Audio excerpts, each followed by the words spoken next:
Ang mabuting balita ng Panginoon ayon kay San Lucas. Papuri sa iyo, Panginoon.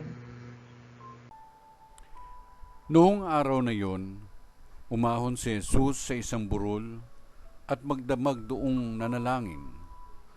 Kinaumagahan, tinawag niya ang kanyang mga alagad at pumili siya ng 12 sa kanila na tinawag niyang mga apostol, si Simon na pinangalanan niyang Pedro at si Andres na kanyang kapatid, sina Santiago, Juan, Felipe, Bartolome, Mateo, Tomas at Santiago na anak ni Alfeo, si Simon ang makabayan, si Judas na anak ni Santiago at si Judas Iscariote na naging taksil.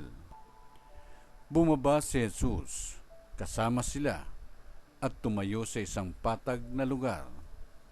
Naroon ang marami sa kanyang mga alagad at ang napakaraming tao buhat sa Judea at Jerusalem at sa mga bayan sa baybaying dagat ng Tiro at Sidon.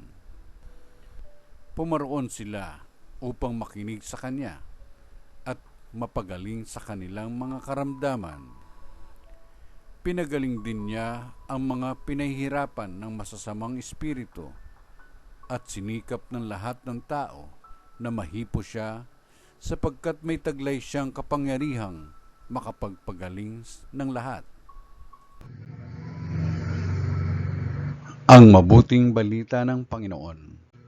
Pinupuri ka namin, Panginoong Kristo.